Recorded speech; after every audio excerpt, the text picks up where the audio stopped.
Tarzan and the Mermaids from 1948 starred Johnny Weissmuller, Brenda, Joyce, and George Zucco, and featured a group of coastal-dwelling natives under the control of an evil priest, with scenes of cliff diving, ocean jousting, and a giant octopus.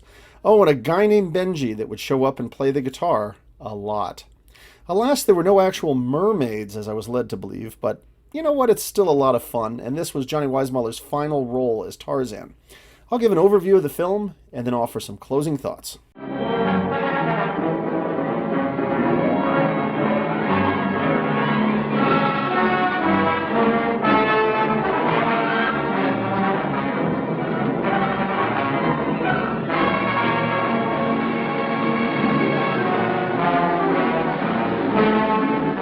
Well, the film opens up with a narrator telling us about the mighty river that runs through Africa, past Tarzan's place that leads out into the sea, and past a series of islands where the aquaticans live, a hardy people thriving on the bounty of the sea.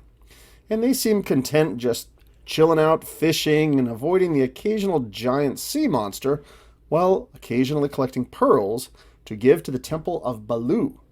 The narration continues explaining that Palanth is the high priest, and hey, it's George Zucco, one of my favorite bad guys from the old Universal monster films. Well, he's the priest of Baloo, and is actually located on a very impressive-looking island temple.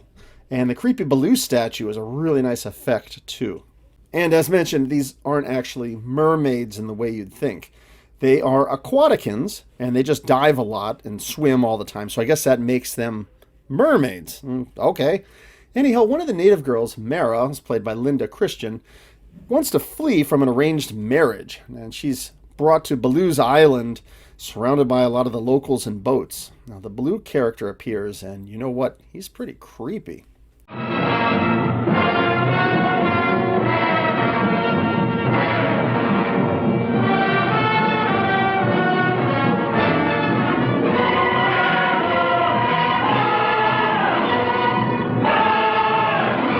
Well, it appears that Mara has been picked out as a bride for Baloo, and she's not having it.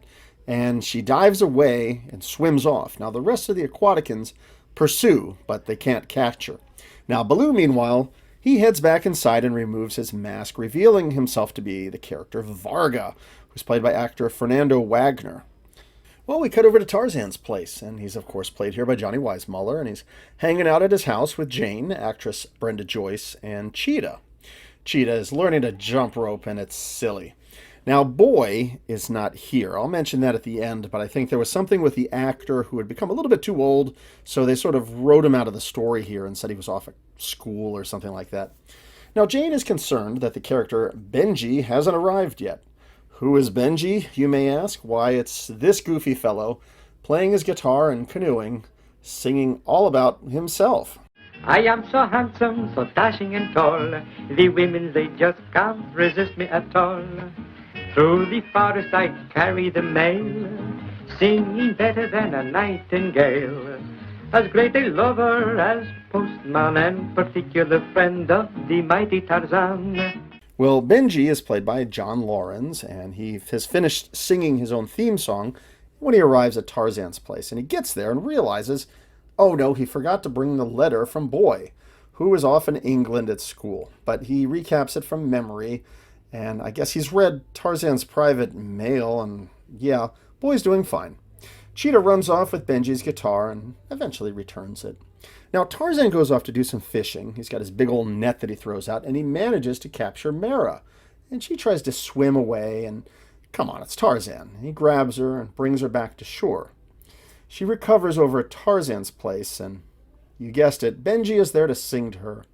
She wakes up and reveals that she has run away from this island and that Tarzan will be in danger if she continues to stay there.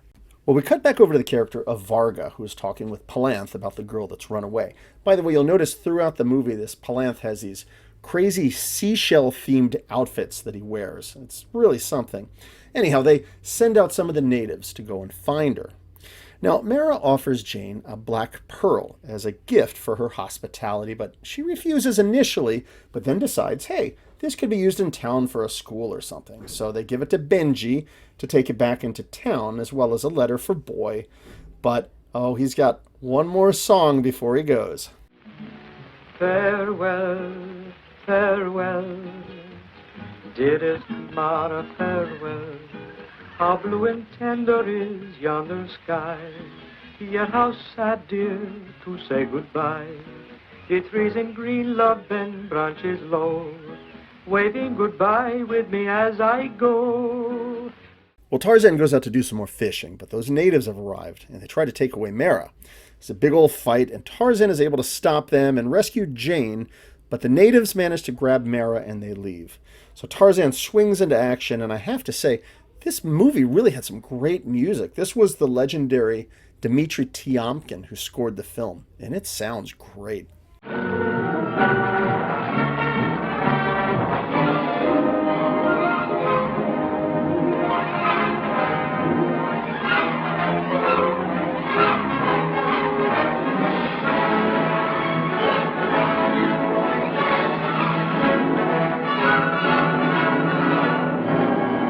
So the natives head through a secretive cavern and out through a heart-shaped exit. Aw. And they finally return to the island with Mara. Now Tarzan is there following, but he watches from a distance. And we see Baloo. He's there as well with his ominous music.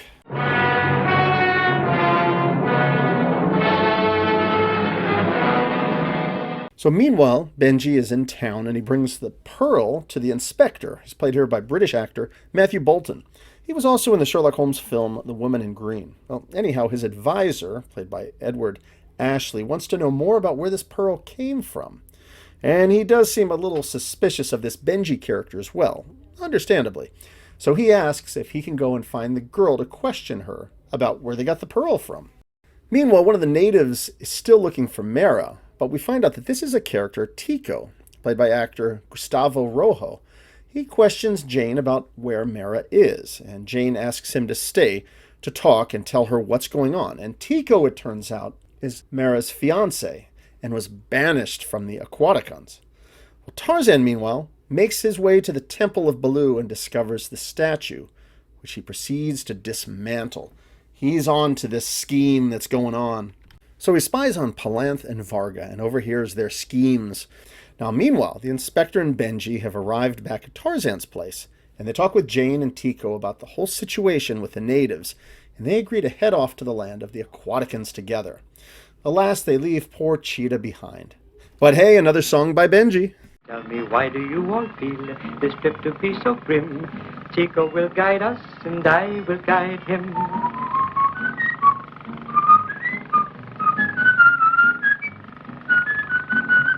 Well, they make it to the land of the aquaticans, but they're quickly taken prisoner there by Palanth. And he is there with his big star outfit made out of shells. It's so cool. He asks, "Why are you here?" And the inspector says that they come as friends. But wouldn't you know it, right around that point, Baloo shows up. Palanth asks if they should be punished, but Baloo's gestures no, and instead indicates silently that they should be able to take the pearls. And as Baloo draws closer to Jane, we see him give a wink from behind the mask, and we can figure out, hey, it's that sneaky Tarzan wearing the Baloo outfit. Oh, those shenanigans, silly fellow. Well, he leaves, and Tarzan puts the costume back, and then goes and tells Mara that she's free. And she and Tico are reunited. Well, Palanth isn't too happy about this, and he storms out. Well, Tarzan goes and talks to him, and asks teasingly when Baloo will come alive again. The gig is up, it would seem. Now Varga, meanwhile, he's made it back to land and he's meeting with the commissioner to appraise the Black Pearl. Varga, remember, he was the sneaky businessman who sometimes wears the Baloo costume. But he heads back to the land of the aquaticans. Well, Tarzan, Jane, and the inspector, they all have a nice big feast with the aquaticans, and Benji, you guessed it, he's going to give us another serenade with that guitar. Benji is soon challenged to a boat jousting game, which actually looked pretty cool. Kind of has a sort of medieval times flavor to it, but involving boats. And Benji realizes he's in over his head, but it's too late. He does his best at the jousting, but as you can expect, he manages to get knocked into the water. Crazy guy. So Benji's in the water, but he's okay. He gets pulled out by his hair. Well, then we cut to an entertaining sequence of cliff diving. It's actually some pretty cool stuff.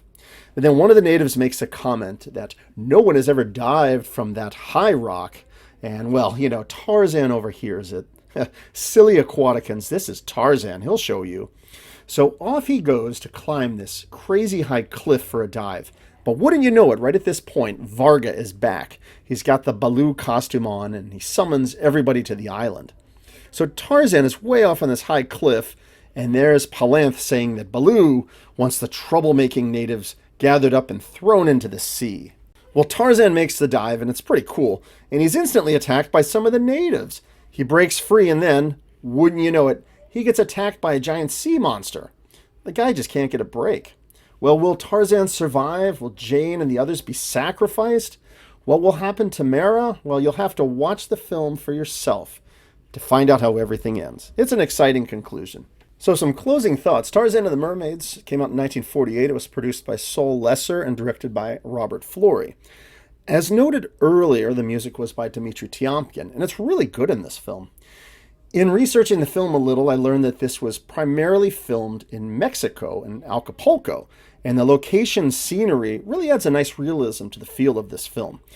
And while there was some bit of the film that takes place in the jungle, most of the film seems to be situated around coastal ocean locations. So it's different than some of the other Tarzan films. Now, apparently Johnny Weissmuller owned part of the Clifftop Hotel nearby, the Los Flamingos Hotel in Acapulco. And it was also owned by other celebrities like John Wayne and Red Skelton. I did a little research, and it looks like you can still stay at the Hotel Flamingos today. So I was reading through Johnny Weissmuller's biography, Twice the Hero, by David Fury, and it talks about how Weissmuller had the risky habit of trying to attempt the same dangerous stunt, even when it was done by a professional stunt performer, just to see if he could do it. Regarding the insanely high dive off of the cliff, he was willing to try it himself, but he was talked out of it. I guess at age 43, it might not have gone so well, and the film would have come to a complete halt if he had been hurt. But regardless, he still managed to do many of the impressive action scenes in the film, like beating up the bad guys and tossing them around, or the underwater battles and things like that. This was Johnny Weissmuller's final Tarzan film, but he would go on to make several Jungle Jim movies for Columbia. So I need to check out some of those in the future. Now, when researching this film, I seem to find mixed accounts about Johnny Weissmuller's stunt double, Angel Garcia, having allegedly died while performing the famous cliff dive. And that wasn't in his biography that I was reading, and apparently Garcia was killed after he survived the dive in a separate incident where he was swept by the surf into the rocks below the cliff. Again, I was looking at a bunch of different sources, couldn't quite get the full story. Some of the sites said he died from the fall, some say he didn't. I'm not completely sure, but considering how crazy of a dive that was, it wouldn't surprise me, to be honest. So, I don't know. If you know for sure, you can put it in the discussion below. I'm still learning. Sometimes my sources are right, sometimes, And also in the filming, I read that another Mexican crew member apparently died. He was crushed by a motorboat during the filming. I've seen Brenda Joyce in previous Tarzan films, and I think she does a fine job with the character of Jane. She would play Jane in a total of 5 Tarzan films. But with regards to this film, I will have to admit that both she and even Cheetah, for that matter, they didn't really seem to be represented in the film that much, with more of the story seeming to focus on Tarzan, the Aquafarians, and Benji. But then again, I guess this was a short film at just over an hour, so I guess that's just how it was. And I always enjoy seeing George Zucco. He seems to always be playing some sort of evil priest character. He was in 3 of Universal's Mummy films, The Mummy's Hand, The Mummy's Tomb, and The Mummy's Ghost, as well as The House of Frankenstein and The Mad Monster. I think he's great, even if he is wearing ridiculous-looking shell-themed outfits. And just a final note about actor John Laurens, who played the character Benji, the guy that was going around singing all the songs. I looked at his credentials, and John Laurens, in addition to film acting, he was also a singer for the Earl Hagen Orchestra. And I have one of his songs linked below, Red Roses for a Blue Lady. And you know what? It's actually pretty good, so, check it out. So that's Tarzan and the Mermaids. It was a fun Tarzan film. Doesn't actually have any mermaids, But it's an exciting story with action, adventure, some nice filming locations and sets by the ocean, and a fine send-off to Johnny Weissmuller as Tarzan. It was an enjoyable film, and it's worth checking out.